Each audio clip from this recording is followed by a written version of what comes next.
యేసు ప్రభు నామములో మీ అందరికి వందనాలు. प्रभु यीशु मसीह के नाम से आप सबों को मेरा जय मसीह की। ఈ వివాహంలో మన యొక్క దేవుని వాక్యం పరిశుద్ధ గ్రంథం నుంచి హెబ్రీలకు రాసిన పత్రిక 13వ అధ్యాయం 4వ వచనం. और इस विवाह के संदर्भ में इब्रानियों की पत्री 13 अध्याय 4 वचन में అక్కడ రాయబడి ఉంది, దేవుని వాక్యం సెలవిస్తున్నది, వివాహము అన్ని విషయంలో ఘనమైనది అని చెప్పేసి. और परमेश्वर का वचन इस प्रकार से बता रहा है और वह लिखा भी हुआ है कि विवाह सब विषयों में आदर की बात समझी जाए। ఇక్కడ గ్రంథకర్త వివాహము గురించి ఒక అద్భుతమైన మాట తెలియజేస్తున్నాడు. और यहाँ पर लेखक जो है विवाह के बारे में बहुत अद्भुत रीति से इस बात को ज्ञात करवा रहे हैं। ఈ మాటలో రెండు విషయాలు రాయబడి ఉన్నాయి. और इस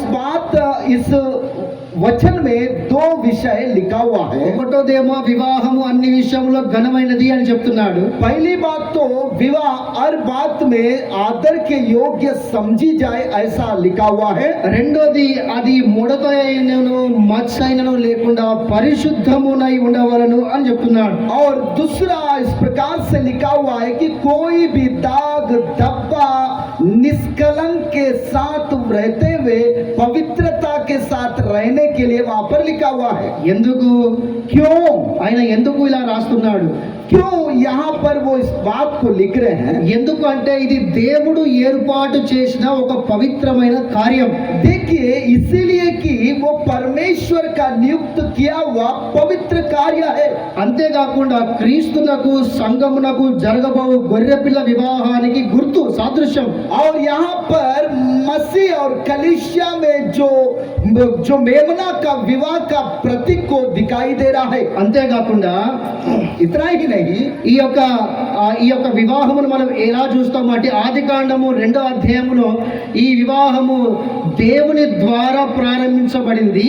और उतना ही नहीं, इस विवाह को हम लोग उत्पत्ति की पुस्तक 2 अध्याय में ये परमेश्वर के द्वारा प्रारंभ किया है ऐसा हम लोग देख सकते हैं। ప్రకటన గ్రంథం 19వ అధ్యాయం అదే దేవుని ద్వారా గొర్రెపిల్ల వివాహముతో ముగించబడుతుంది. और प्रकाशित वाक्य 19 अध्याय में इस बात को लिखा हुआ है कि वही विवाह जो मेमने का जो विवाह के साथ समापन किया जा रहा है। 2వ అధ్యాయంలో ప్రారంభించబడింది. दूसरा अध्याय में प्रारंभ हुआ है। ప్రకటన గ్రంథం 19వ అధ్యాయంలో ముగించబడుతున్నది.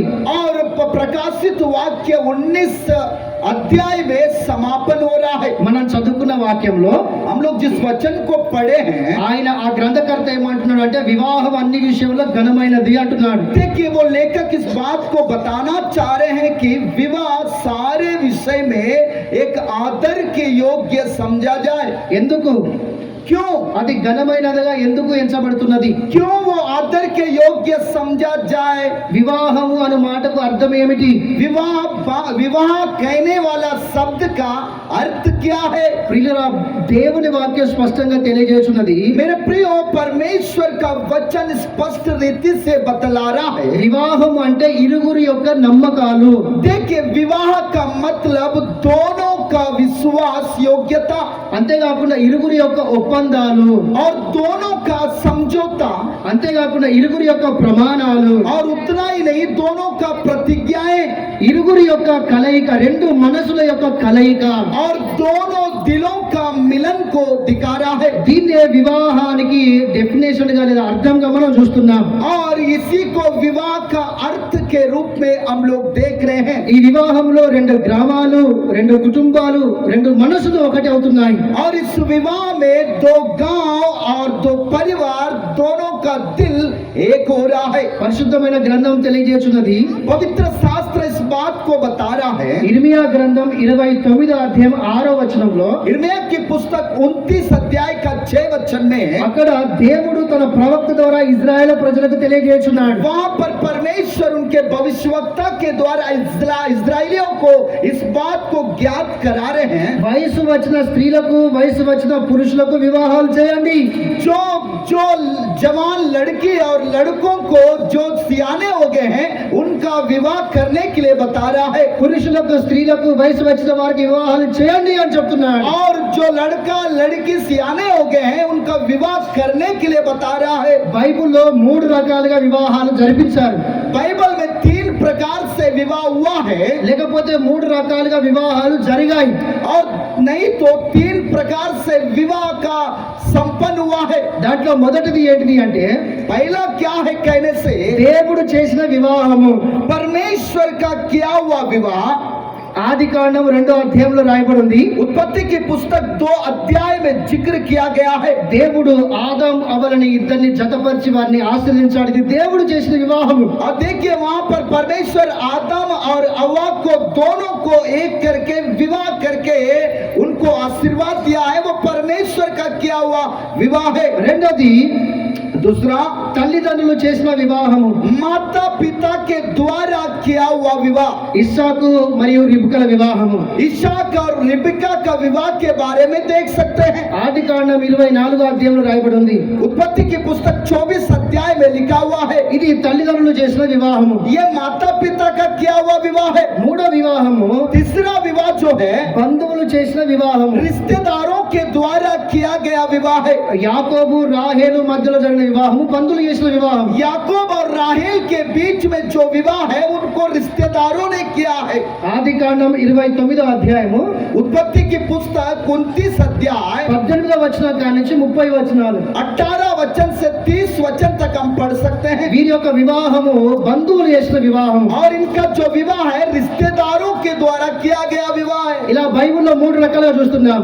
बाइबल में 3 प्रकार से देख सकते हैं। ఒకటి దేవుడు చేసింది, एक तो परमेश्वर ने किया है, రెండోది తల్లిదండ్రులు చేసింది, एक तो माता पिता के द्वारा किया गया है, మూడోది బంధువులు చేసింది. तीसरा जो है रिश्तेदारों के द्वारा किया गया है। మొత్తానికైతే దేవుడు బిడ్డలారా దేవుడు వివాహమును దేవుడు ఏర్పాటు చేశాడు. देखिए पूरी रीति से अगर देखा जाए तो परमेश्वर विवाह को नियुक्त किया है। దేవుడు తన ప్రవక్త ద్వారా ఇజ్రాయెల్తో మాట్లాడుతున్నాడు. వయసు వచ్చిన స్త్రీలకు పురుషుల వివాహం చేయండి.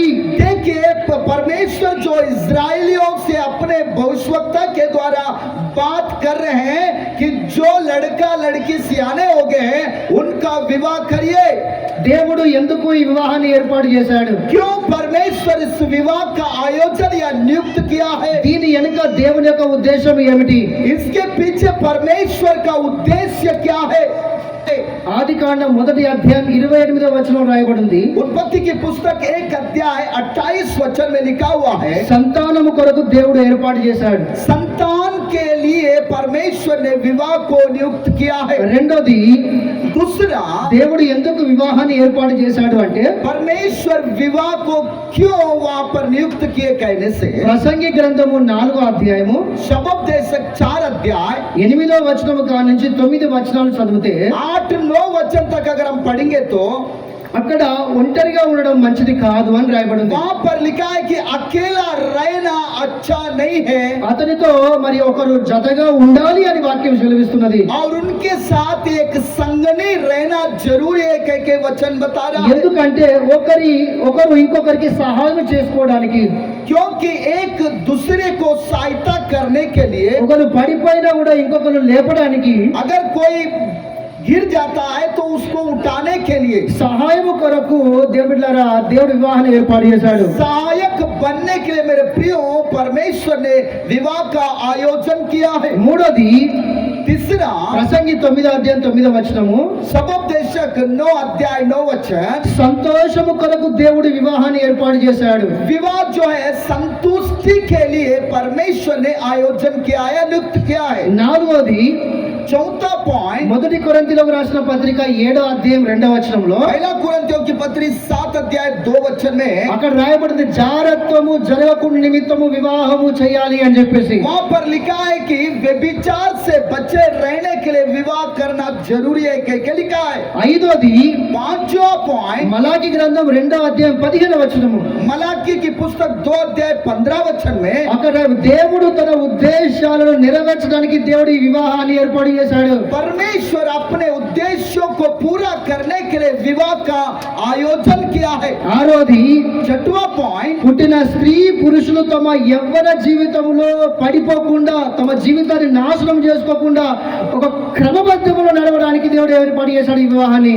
देखिए जो स्त्री या पुरुष जो माता पिता के गर्भ से जन्म लिए हैं, वे लोग अपने जिंदगी को बर्बाद नहीं करने के लिए परमेश्वर ने एक विवाह का नियम को बनाया है। వాళ్ళు పడిపోకుండా ఒక క్రమబద్ధంగా నడవడానికి దేవుడు వివాహాన్ని ఏర్పాటు చేశాడు. वो ना गिरने के लिए, ना बर्बाद होने के लिए परमेश्वर ने विवाह का इस प्रकार से नियम को रखा है। దేవుడు వివాహాన్ని ఏర్పాటు చేశాడు.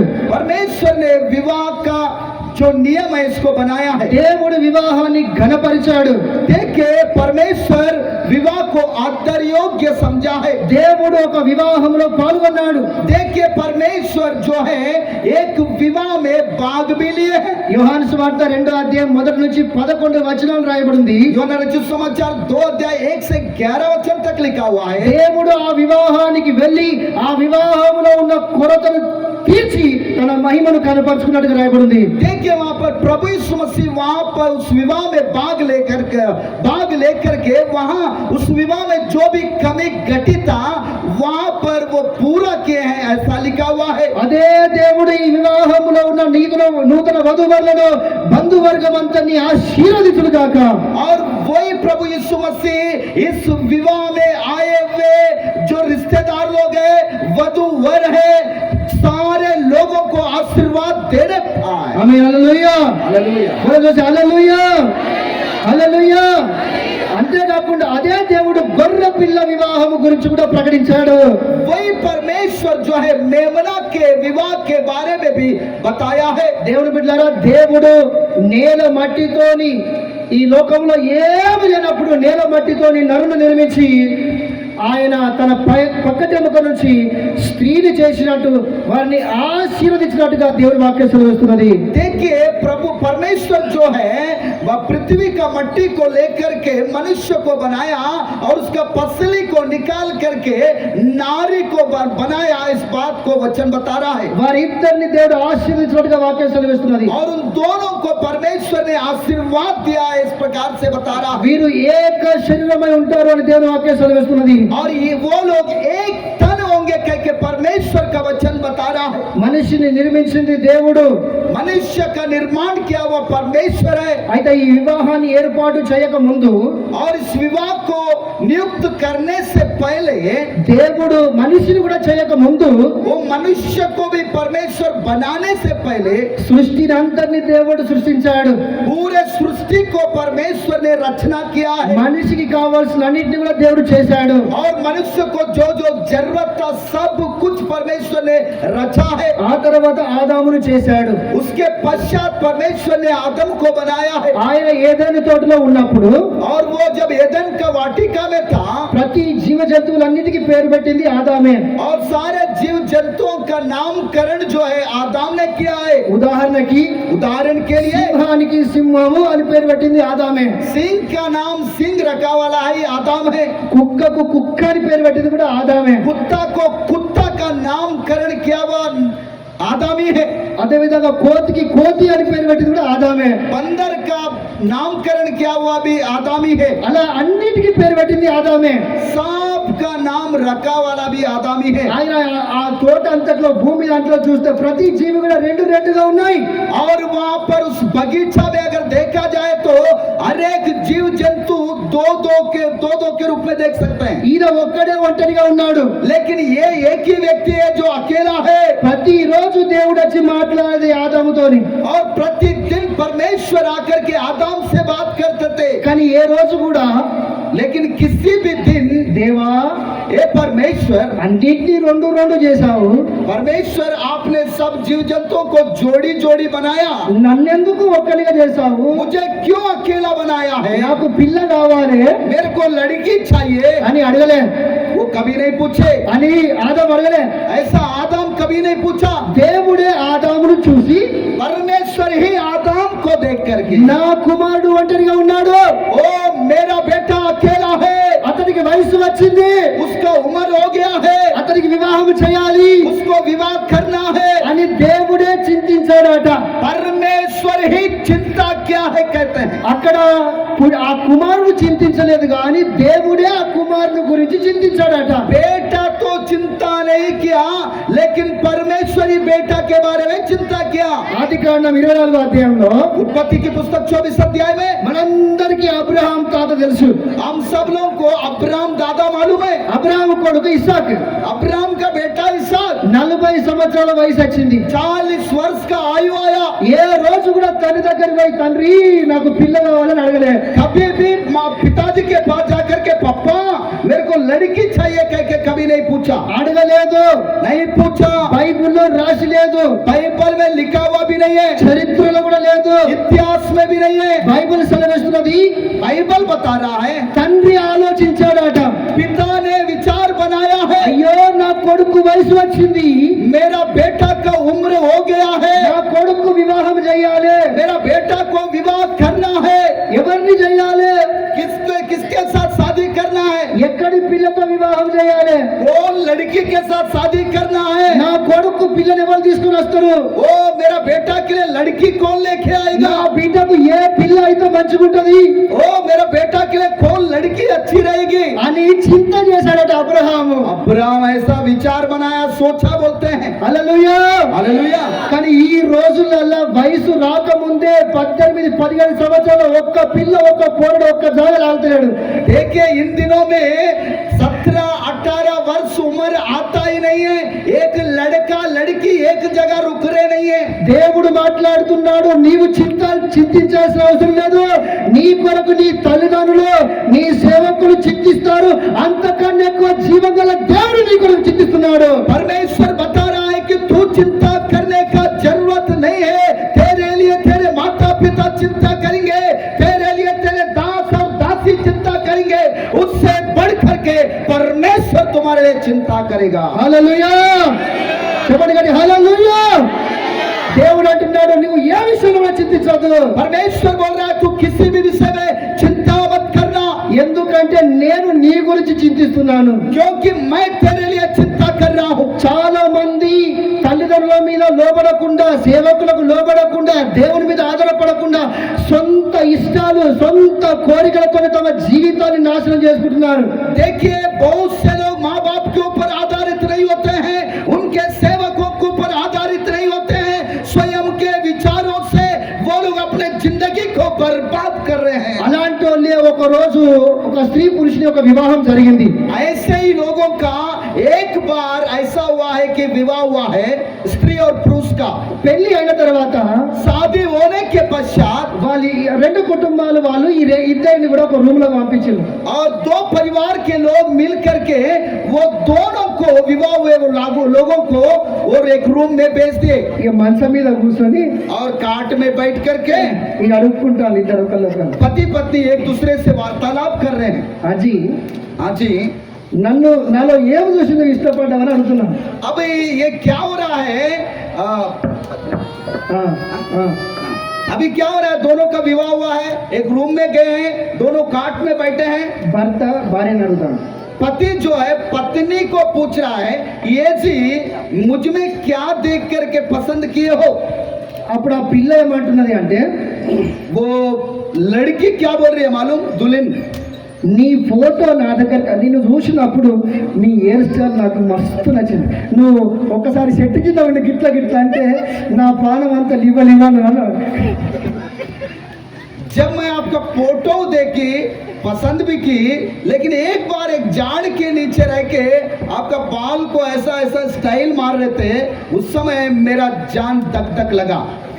నాకు నీ ఎంటికలు మస్తు నచ్చినాయి, ఒకసారి దగ్గర రాని చేతులు అంటే ఒకసారి దగ్గర రా అని చెప్పేసి ఆ పిల్లని యొక్క ఎంటికల మీద చేయేస్తా అంటే ఒక్క నిమిషం ఆగు ఎందుకని మంచిదని దూరం జరుగుతాను ఆయన. और आपका जो हेयर स्टाइल है ना बहुत अच्छा है जी, ऐसा कह करके वो जो लड़की है दूल्हे का बाल को ऐसा संवारने के लिए हाथ पैर रही थी, तो कोई बात नहीं 2 मिनट बोल के थोड़ा साइड रह रहा था दूल्हा। అరే 2 మినిట్ మన పెళ్ళి ఆయన కొంచెం దగ్గర రా అని చెప్పేసి అంటే ఆగు ఇదంతా మంచిదే కానీ మరి నువ్వు నా లోపల ఏం చూసినావు అని చెప్పేసి మళ్ళీ అమ్మాయి అడుగుతాను అబ్బాయిని. तो 2 मिनट क्या है, अभी तो हमारा विवाह हो गया है, शर्माने की क्या बात है, तो पास आ जाओ बात करेंगे। तो अब दुल्हन पूछ रही है तूने मेरे अंदर क्या देख करके पसंद किया बोल के दूल्हे को पूछ रही है। అరే నువ్వు నల్లగున్నా కూడా నీ ముఖంలో కళ ఉన్నది लेकिन अरे भाई जा అన్నది. భర్త అంటాను ఇప్పుడు భార్యను. हाँ भरता ఇప్పుడు భార్యను అంటాను. हाँ अभी पति భర్త భార్యను అంటాను. हाँ अभी पति जो है पत्नी से बोल रहा है నువ్వు నల్లగా ఉన్నప్పటికీ కూడా నీ ముఖంలో కళ ఉన్నది. आप सांवले होने के बावजूद भी आपके चेहरे में रौनक है। కానీ నీ ఎంటికలు అబ్బా ఇంత పొడుగున్నాయి అక్క మా ఊర్లో ఏ పోరికి లేదు.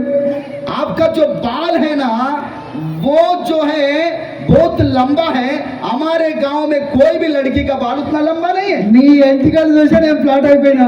और तेरा बाल को देख करके मैं दीवाना हो गया। ఒకసారి రివ్యూ ఎంత పొడుగున్నాయి అని చేయబెట్టలేదు. तो ऐसा एक बार दिखा, तेरा बाल तो बहुत लंबा है बोल के ऐसा दिखाने के लिए हाथ लगा रहा था। అప్పుడు ఈయన కూడా ఈ యొక్క స్త్రీ కూడా తన నీ ఎంటికలు ఏమండి నా ఎంటికల కంటే నీ ఎంటికలు మంచుకున్నా అని చెప్పేసి ఎంటికల మీద ఆ అమ్మాయి చేయబెట్టింది. ये जी मेरा बाल से तो आपका बाल अच्छा है बोल के दुल्हन जो है दूल्हे के बाल के ऊपर हाथ लगाई, ఇట్లా వీక్గా చేసింది. ऐसा पकड़ के खींचे तो विग निकल करके आया।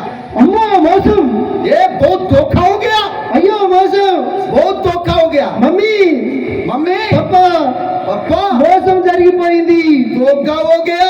అరే మోసం ఎక్కడిది పిల్ల, పెళ్లి అయిపోయింది, ఈరోజు మన శోభనం ఆగు ఆగు అని చెప్పేసి నేను అంటాను. अरे धोखा क्या रे बाबा, अभी तो अपना शादी हो गया, रुकना।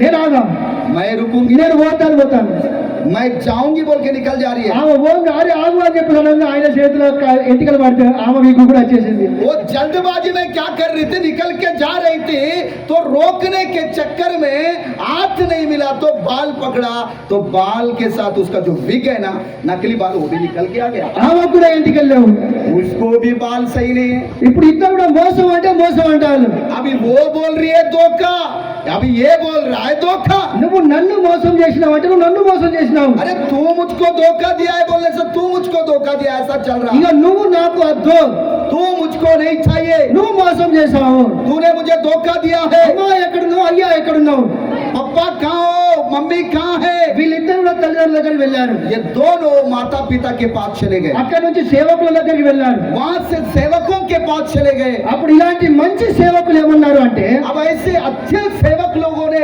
उनको क्या सलाह दिया है कहने से, మీకు ఏమన్నా బుద్ధి ఉన్నదా, तुम लोग को कोई बुद्धि ज्ञान है क्या। మనిషి ఎక్కడైనా పై రూపాన్ని ఇష్టపడతాడా, मनुष्य कभी भी ऊपरी रूप को देख करके पसंद करता है क्या। బైబిల్లో ఏం రాయబడి ఉంది, बाइबल में क्या लिखा है, దేవుడు మన హృదయాన్ని చూస్తాడు. परमेश्वर हमारे हृदय को देखता है। దేవుని పిల్లలమైన మనము परमेश्वर के संतान होने के नाते हम लोग పై రూపాన్ని కాదు, ऊपरी रूप को नहीं देखना है। వివాహము చేసుకుంటే विवाह करना है तो ఆయన విశ్వాసియా కాదా, वो विश्वासी है कि नहीं, అతను దేవుని ప్రేమిస్తాడా ప్రేమించడా, वो परमेश्वर से प्रेम करता है कि नहीं, అతను దేవునికి భయపడతాడా లేదా, वो परमेश्वर से डरता है कि नहीं, బైబిల్ చదువుతాడా, बाइबल पढ़ता है कि नहीं, ప్రార్థన చేస్తాడా, प्रार्थना करता है कि नहीं, పెళ్లి చేసుకుంటే నన్ను మంచిగా చూసుకుంటాడా, शादी करने के पश्चात वो मुझे अच्छा देखेगा कि नहीं, ఇవి చూడాలి. ये देखना है। పెళ్లి చేసుకుంటే పురుషుడైనా స్త్రీ అయినా ఈ 5 విషయాలు, ఈ 6 విషయాలు చూడాలి. और शादी करने के पश्चात स्त्री या पुरुष, పెళ్లి చేసుకోక ముందు आज शादी नहीं करने से पहले स्त्री पुरुष ये 6 विषय को देखना है। ఇవి చూడకుండా వీటి ధ్యానం లేకుండా పై రూపాలు చూసి కొంచెం మంచిగా బట్టలు వేసుకొని షూట్ బూట్ వేసుకొని కొంచెం గిట్లా అంటే కథం. और ये ना देख करके अच्छा कपड़ा पहना है, थोड़ा सूट बूट है कह के थोड़ा हेयर स्टाइल से स्टाइल मार रहा है बोले से तुम्हारा जिंदगी बर्बाद। అలా చాలా మంది యవనస్తులు తమ ప్రేమ ప్రేమ ప్రేమ అని లోకాశంలో పడిపోయి లోకంలో పడిపోయి తమ తల్లిదండ్రుల మాట లేకుండా సేవకుల మాట లేకుండా తమ జీవితాన్ని నాశనం చేసుకుంటున్నారు. और देखिए ऐसे बहुत से जवान लोग प्यार प्यार प्यार के चक्कर में माता पिता का बात ना सुन करके, सेवकों का बात ना सुन करके उनका जिंदगी को बर्बाद कर लिए हैं। కనుక జాగ్రత్త. इसीलिए सावधान। ఇంకొక వివాహం ఇంకొక జత కుటుంబంలో చూస్తే और एक दूसरा परिवार में अगर देखा जाए तो వివాహం జరిగిపోయింది, विवाह हुआ है उनका, 6 నెలలు అయింది, 6 महीना गुजर गया, సంవత్సరం అయింది. साल भर हो गया। ఆ తర్వాత ఏమైందంటే उसके पश्चात क्या हुआ? ఆయన ఏదో టెన్షన్ లో పడి, పురుషుడు ఏదో టెన్షన్ లో పడిపోయి తన డ్యూటీకి వాళ్ళని టైం అవుతుందని చెప్పి త్వరగా చేసేసుకొని అదే ఆలోచన కొద్దీ వెళ్ళడానికి ప్రయత్నం చేస్తున్నాడు. अभी वो आदमी क्या हुआ है जो ड्यूटी में जाने के लिए थोड़ा टेंशन में वही विचार के साथ वो जल्दबाजी से अपने काम को निपटा करके जाने का प्रयास कर रहा था। ఈయన వెళ్ళక ముందే అతని భార్య చాలా సార్లు అడిగింది, ఏమండి ఎక్కడికి వెళ్తున్నావు, ఏమండి ఎక్కడికి వెళ్తున్నావు అని అడిగింది. और उनकी पत्नी जो है ये घर से निकलने से पहले ही वो बार बार पूछ रही थी, ये जी कहाँ जा रहे हो, ये जी कहाँ जा रहे हो, ये जी कहाँ जा रहे हो। ఈయన పోయే టెన్షన్ లో ఉన్నాడు, ये जाने का टेंशन में है, లేకపోతే ఏదో ఆ పని యొక్క ఆలోచనలో ఉన్నాడు, वो कोई ऑफिस के काम के विचार में है। ఆమె మాటల మీద ధ్యానం పెట్టలేదు. उनका बात के ऊपर इन्होंने बिल्कुल भी मनन नहीं किया। లాస్ట్కు పోతే గట్టిగా బలవంతంగా చేయితోని ఆపి और जाने के मोमेंट में हाथ पकड़ के जबरदस्ती रोक के, ఏమండి ఎక్కడికి వెళ్తున్నావు చెప్పు, మాట్లాడుతున్నావా అన్నాడు. क्यों जी कहाँ जा रहे हो बताओ, बिल्कुल बात नहीं कर रहे हो। ఏందే మాటి కాదు, నరకానికి పోతాను అత్తవా నాతో అని చెప్పి ఆయన అన్నాడు. अभी ये टेंशन में आकर के बोला है, क्या रे बार बार तू मेरे को पूछ रही है, मैं नरक जा रहा हूँ, तू आएगी क्या मेरे पीछे। ఒక్కసారి ఆగింది. एक बार थोड़ी देर रुक, నేను నరకం రాను, मैं तो नरक नहीं आऊंगी, నువ్వు పోతున్నావు కదా, तू जा रहा है ना, అక్కడ మా అత్తమ్మ వాళ్ళు మా ఆడబిడ్డని అడిగినట్టు చెప్పు అన్నాడు. तू तो जा रहा है लेकिन हमारे वहाँ पर मामा है, सास है, ससुर है, वहाँ उन लोग को पूछे जैसा बताओ। ఇప్పుడు డ్యూటీ బంద్. अभी ड्यूटी बंद हो गया। మీకు అర్థమైంది అన్నమాట. मेरा बात समझ में आया? ఆహా, నువ్వు నరకానికి పోతానవా, तो नरक में जा रहे हो क्या, పో, जाओ, నేను రాను, मैं नहीं आऊंगा। కానీ అక్కడ నా అత్తమ్మ వాళ్ళు నా ఆడబిడ్డలు అడిగినట్టు చెప్పు అంటాను. और वहाँ मेरे सास ससुर भी है, वहाँ मेरे कुछ परिवार से संबंधित लोग हैं, वहाँ उनको पूछे जैसा बताना। ఇప్పుడు బ్యాగ్ పక్కకు, अभी बैग साइड में रखी, టిఫిన్ పక్కకు. बैग साइड में रखा, टिफिन भी साइड में रखा। ఏమన్నావు क्या बोला? అంటే నేను, तो मैं, మా అమ్మ నాన్న, तो हमारे माता पिता, నా అక్కయ్య వాళ్ళు, वो मेरे दीदी लोग हैं, बोले మేమందరం నరకంలో ఉంటావు, हम सब लोग नरक में रहेंगे, నువ్వు పరలోకంలో ఉంటావా. तू स्वर्ग में रहेगी क्या। ఏం మాట్లాడుతున్నావు నువ్వు, क्या बात कर रही है? ఏం స్టార్ట్ అయింది ఇప్పుడు. अभी क्या हुआ, क्या स्टार्ट हुआ है? మొదటి జంటలనేమో ఎంటికలు లేకనేమో విగ్గు పెట్టుకున్నారు. और पहले का जो जोड़ी है बाल नहीं रहने के कारण वे लोगों ने विग लगाया, नकली बाल ఈ लगाया। రెండో జంటల ఎంటికలు ఉన్నాయి, ఇప్పుడు ఇద్దరి మధ్యలో వచ్చిన గొడవ ద్వారా ఉన్న ఎంటికలు ఊసిపోయినాయి. अभी देखिए ये दूसरा जो जोड़ी है, ये जोड़ी तो बड़ा अच्छा हेयर स्टाइल है, बाल है, अच्छा है, लेकिन वो झगड़ा मन कर करके चिंता कर बचा पुचा बाल भी उड़ गया। వీళ్ళకు బుద్ధి లేదు, और इनको बुद्धि नहीं है, నిజంగానే వీళ్ళకు బుద్ధి లేదు, और वास्तव में इनको बुद्धि नहीं है, దేవుడి జ్ఞానం లేదు, परमेश्वर का ज्ञान नहीं है। చాలా మంది ఓపిక లేకుండా తగ్గింపు లేకుండా ఇలాగనే అజ్ఞానం కొద్ది కుటుంబాలను నాశనం చేసుకుంటున్నారు. और बहुत से लोग बिना धीरज सहन शक्ति के साथ अज्ञानता के कारण अपने परिवार को बर्बाद कर रहे हैं। మరి ఒక జంట, और तीसरा जोड़ी, మూడో జంట तीसरा जोड़ी పెళ్లి అయింది, शादी हुआ है, సంవత్సరం అయింది, 1 साल गुजर गया ఇక మెల్లమెల్లగా స్టార్ట్ అవుతాను. और धीरे धीरे स्टार्ट हो रहा है। जी, నువ్వు ఫస్ట్ మాట్లాడినట్టు నాతో మాట్లాడతలేవు, तू पहले जैसा बात करता था ना, अभी बात नहीं कर रहा है। నువ్వు ఫస్ట్ లెక్కన నువ్వు నాతో నువ్వు మంచిగా ఉంటలేవు, वो पहले की जैसा तू मेरे साथ अच्छा व्यवहार नहीं कर रहा, నువ్వు మారిపోయినావు. तू बदल गया है। ఇద్దరు అనుకుంటాను నువ్వు మారిపోయినావు అంటే నువ్వు మారిపోయినావు. दोनों बोल रहे तू बदल गया, बोलने से तू बदल गई। అమ్మాయి అంటుంది, लड़की बोल रही है మా యొక్క తండ్రి మా తల్లిని చూసుకున్నట్టు నా జీవితంలో అనుకున్నా నాకు కూడా గట్లనే దొరికితే మంచిగా ఉంటుంది అని చెప్పేసి. और मेरा जो पिता है, लड़की बोल रही है यहाँ पर, लड़की बोल रही है मेरा जो पिता है मेरा माँ को जैसा देखता था वैसा मेरे जिंदगी में भी मेरे को भी ऐसा पति मिलेगा, मैं सोच रही थी। అట్లనే పురుషుడు కూడా ఏమన్నాడు అంటే, ऐसा ही पुरुष भी क्या बोला मालूम, అరే నువ్వే కాదు నేను కూడా అనుకున్నా, तू ही नहीं मैं भी ऐसा ही सोचा था। మా తండ్రిని మా తల్లి ఎలా అయితే చూసుకున్నదో मेरा पिता को मेरी माँ जैसा देखती थी, నా జీవితంలో అలాంటి భార్య కావాలని కోరుకున్నా. वो मेरे जीवन में भी ऐसा ही पत्नी चाहिए कह के मैं चाहत रखा। ఛీ, నువ్వు నువ్వు అట్లా లేవు అంటే చీ నువ్వు అట్లా లేవు. तू ऐसा नहीं है बोलने से छी तू ऐसा नहीं है बोले. అలా కుటుంబాన్ని నాశనం చేసుకునే వాళ్ళు కూడా ఉన్నారు. ऐसा परिवारों को बिगाड़ के बर्बाद करने वाले भी है. క్రైస్తవ సంఘమా, मसीह की कलीसियाएं, పురుషుడు ఏమనుకున్నాడో స్త్రీ ఏమనుకున్నాడో కాదు, వీళ్ళిద్దరి గురించి దేవుడు ఏమంటున్నాడో అది ముఖ్యం. स्त्री क्या सोच रही है, पुरुष क्या सोच रही है, वो नहीं है, लेकिन हाँ परमेश्वर इन दोनों के बारे में क्या सोच रहा है वो महत्वपूर्ण है. ప్రసంగి గ్రంథం 4:12 రాయబడి ఉంది. और सबोपदेश 4:12 में लिखा है, 3 పేటల తాడు త్వరగా తెగిపోదు అని చెప్పేసి. सोमदेशक उसका 14:12 जो 3 डोरी से बंधा हुआ धागा जो है, बेटा हुआ धागा जो है वो कभी नहीं टूटेगा कह के वचन में लिखा है. ఈ వాక్యము మంగళ సూత్రం గురించి రాయబడిన వాక్యం అసలే కాదు.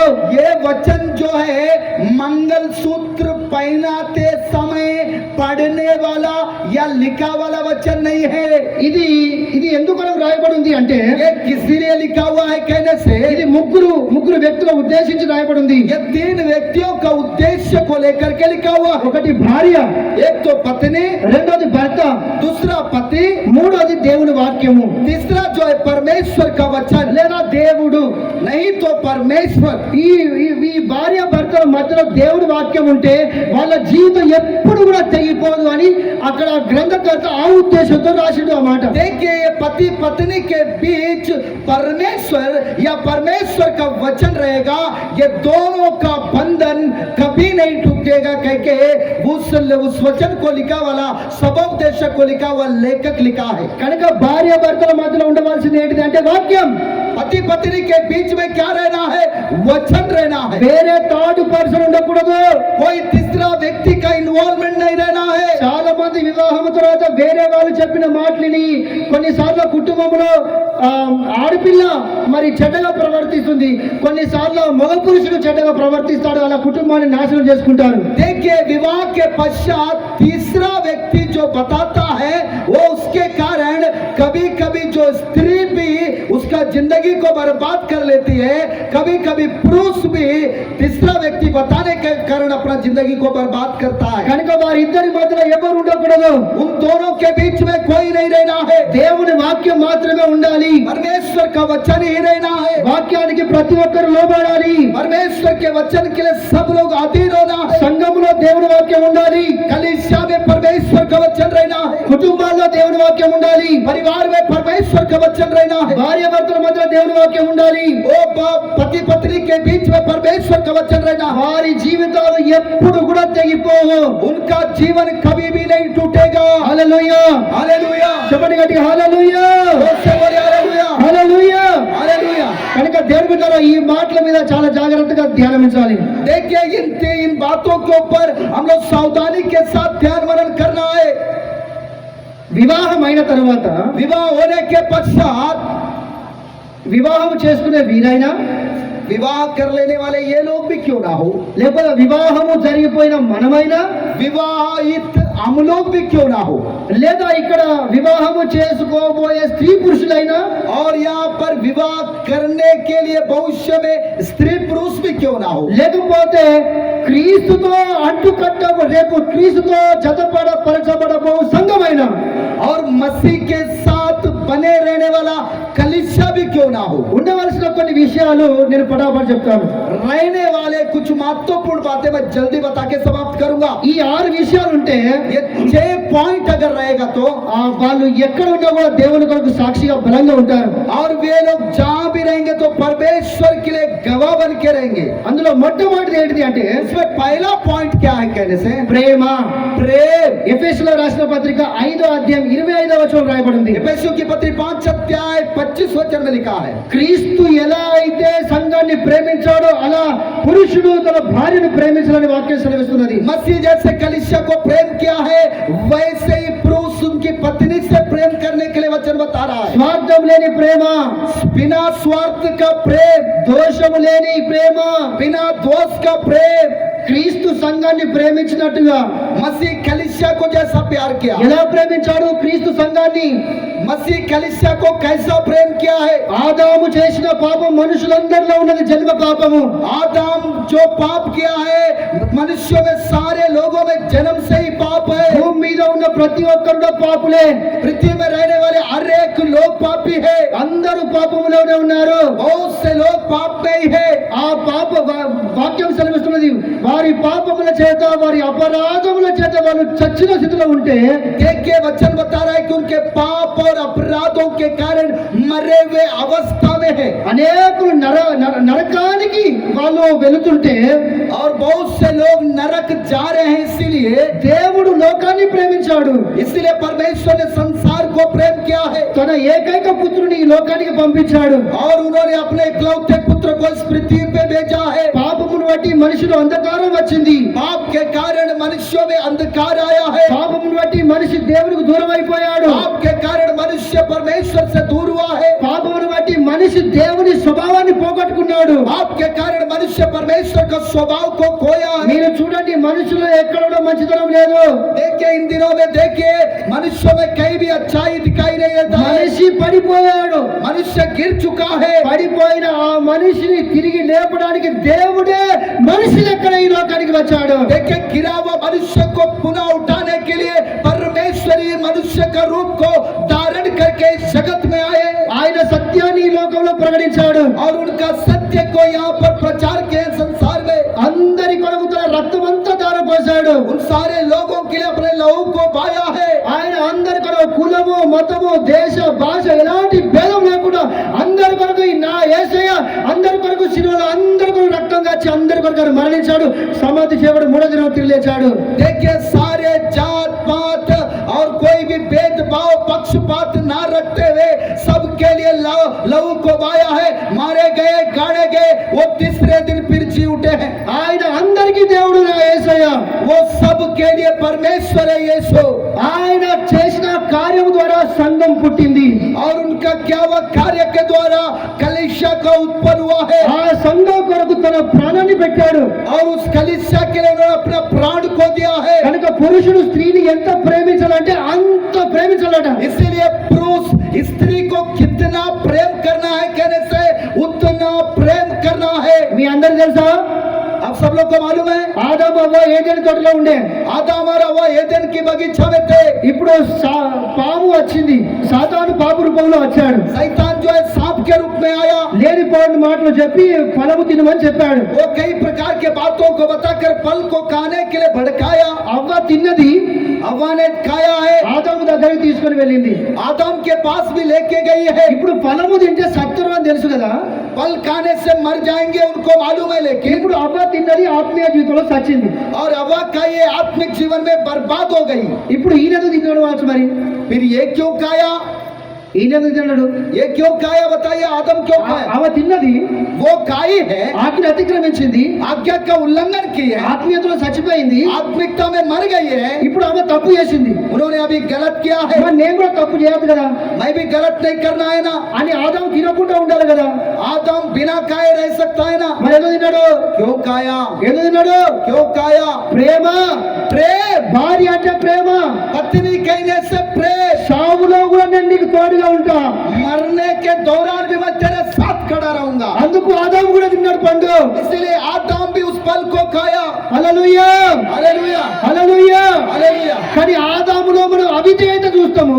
यहाँ पर आदम के अंदर आज्ञा का उल्लंघन को देखते हैं। కానీ రెండో ఆదామైన యేసు ప్రభులో విధేయత మనం చూస్తాము. देखिए दूसरा आदम जो यीशु मसीह है वहां पर आज्ञा पालन को देख सकते हैं। కనుక క్రీస్తు సంఘాన్ని ప్రేమించినట్టుగా భర్త భార్యను వాళ్ళిద్దరి మధ్యలో వీళ్ళిద్దరి మధ్యలో ఉండవలసింది ఏంటంటే ప్రేమ. देखिए मसीह कलीसिया को जैसा प्रेम किया है दोनों के बीच में प्रेम रहना है। రెండోది दूसरा సామెతల గ్రంథం 31:11 नीति वचन 31 का 11 वचन में लिखा है నమ్మకం ఉండాలి. विश्वास योग्यता रहना है। భార్య భర్తల మధ్యలో నమ్మకం ఉండాలి. पति पत्नी के बीच में विश्वास योग्यता रहना है। వివాహమైన తర్వాత స్త్రీ తన తల్లిదండ్రులతో కూడా ఫోన్ మాట్లాడినా కూడా నువ్వు ఎవరితో మాట్లాడావు అని చెప్పేసి గొడవ పెట్టి మరి కొట్టుకునే దరిద్రపు పురుషులు ఉన్నారు కొంతమంది.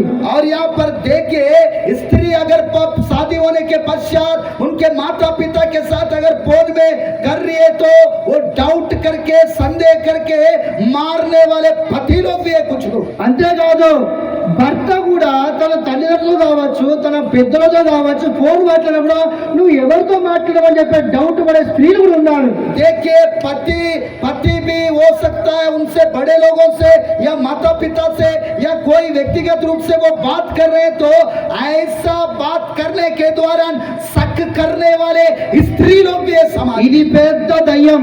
ये बहुत बड़ा भूत है. కనుక దయచేసి ఎవరిలో కూడా అలా ఉండకూడదు. दया करके किसी में भी ऐसा नहीं रहना है. నమ్మకం ఉంచండి. विश्वास योग्यता के साथ ఒకరి పట్ల ఒకరి మధ్యలో ఏమైనా నమ్మకం ఉండాలి. देखिए दोनों के प्रति जो है विश्वास योग्यता रहना వాళ్ళ కుటుంబం చల్లగా ఉంటది. और उनका परिवार अच्छे से रहेगा. మూడోది ఏంటిది అంటే तीसरा क्या है कहने से, కొలస్సీయులకు రాసిన పత్రిక 3:13 వచనము. कुलस्सियों की पत्री 3:13 वचन, క్షమాపణ. क्षमा करना. మనం మనుషులం. हम मनुष्य है. అనుకోకుండా స్త్రీ సైడ్ కొంచెం పొరపాటు జరగచ్చు, అనుకోకుండా పురుషుల సైడ్ కొంచెం పొరపాటు జరగచ్చు. हो सकता है स्त्री के साइड कुछ गलती हो सकता है, चूक हो जाएगा, या पुरुष के साइड कोई गलती या चूक हो सकता है. కానీ ఈ కుటుంబం మంచిగా ఉండాలంటే క్షమాపణ. ఒకరి మధ్యలో వీళ్ళిద్దరి మధ్యలో క్షమాపణ, ఒకరికొకరు క్షమాపణ చెప్పుకోవాలి, సారీ చెప్పుకోవాలి. दोनों लोग एक दूसरे को क्षमा मांगना है, క్షమించమని చెప్పుకోవాలి. क्षमा करो कह के बताना है. ఇది ఉండకపోతే చాలా ప్రమాదకరం దేవుని బిడ్డలారా. अगर ये नहीं रहेगा तो बहुत ही डेंजर है मेरे प्रिय परमेश्वर के लोगों. ఎఫెసీయులకు రాసిన పత్రిక 4:2 एफेसियों की पत्री 4:2 में అక్కడ 4వ మాట రాయబడింది. वहाँ 4 पॉइंट लिखा है. భార్య భర్తల మధ్యలో ఉండవలసింది 4వది ఏంటంటే తగ్గింపు. देखिए पति पत्नी के बीच में चौथा बात ये रहना चाहिए कि सहना. ప్రతిదానికి లేచి దురుకుడు, ప్రతిదానికి మాటకు మాట ఇవ్వడం, ప్రతిదానికి ఉషో అంటే అశో అంటే ప్రియులరా అలాంటి కుటుంబాలు పడిపోతాయి, అలాంటి కుటుంబాలు నాశనం అయిపోతాయి. देखिए हर छोटे छोटे बात में दोनों उछल कूद करेंगे तो ऐसा उछल कूद करोगे तो आप लोगों का जिंदगी बर्बाद हो सकता है. కనుక తగ్గింపు ఉండాలి. ఒకరికి కాకపోతే ఒకరికి బుద్ధి ఉండాలి, తగ్గింపు ఉండాలి ఇద్దరిలో కూడా. इसीलिए एक दूसरे में सहन शक्ति, धीरज रहना है. 5వది ఏంటిది అంటే 5वां पॉइंट क्या है कहने से, దేవుని జ్ఞానం ఉండాలి. परमेश्वर का ज्ञान रहना है. జ్ఞానము ద్వారా ఇల్లు కట్టబడుతుందని సామెతల గ్రంథం 24:3 రాయబడింది. देखिए वहां पर ज्ञान के द्वारा 24 द्वितीय वचन 24:3 में लिखा है कि बुद्धिमान स्त्री के द्वारा बुद्धिमान स्त्री अपने घर को बनाएगी बोल के लिखा हुआ है. జ్ఞానమును బట్టి ఇల్లు కట్టబడుతుంది అని రాసి ఉంటుంది. देखिए वहां पर ज्ञान के द्वारा बुद्धिमान स्त्री घर बना सकती है. స్త్రీ కాదు, జ్ఞానము ద్వారా ఇల్లు కట్టబడుతుంది. ज्ञान के द्वारा घर बनेगा. Hallelujah hallelujah hallelujah. हालेलुया. జ్ఞానమును బట్టి ఇల్లు కట్టబడుతుంది అని రాయబడింది. ज्ञान के द्वारा घर बनाया जाता है. కనుక దేవుని జ్ఞానం ఉండాలి మనకు. इसलिए परमेश्वर का ज्ञान रहना जरूरी है. రకరకాల జ్ఞానాలు ఉన్నాయి. और इन दिनों में कई प्रकार के ज्ञान को మనుషుల జ్ఞానం ఉన్నది, मनुष्यों का ज्ञान है, లోక జ్ఞానం ఉన్నది, संसार का ज्ञान है, సాధారణ జ్ఞానం ఉన్నది, शैतान का ज्ञान है, దూతల జ్ఞానం ఉన్నది, दूतों का ज्ञान है, దేవుని జ్ఞానం ఉన్నది. परमेश्वर का ज्ञान है. ఈ 5టిలో దేవుని జ్ఞానము కలిగి మనం ఉండాలి. ये 5 बातों में परमेश्वर का ज्ञान को पा करके रहना. 6వది ఏంటిది అంటే 6वां पॉइंट क्या है कहने से, పుట్టినము जन्म लिए हैं, పెద్దవైనము, बढ़ गए हैं, వివాహం చేసుకున్నాము, विवाह हुआ है, నేను తెచ్చుకొని తింటున్నా, मैं ला करके खा रहा हूँ, లేకపోతే నా తల్లిదండ్రులు తెస్తే తిని బతుకుతున్నా. नहीं तो मेरे माता पिता कमा के ला रहे तो मैं खा के जी रहा हूँ. అలా ఉండకూడదు.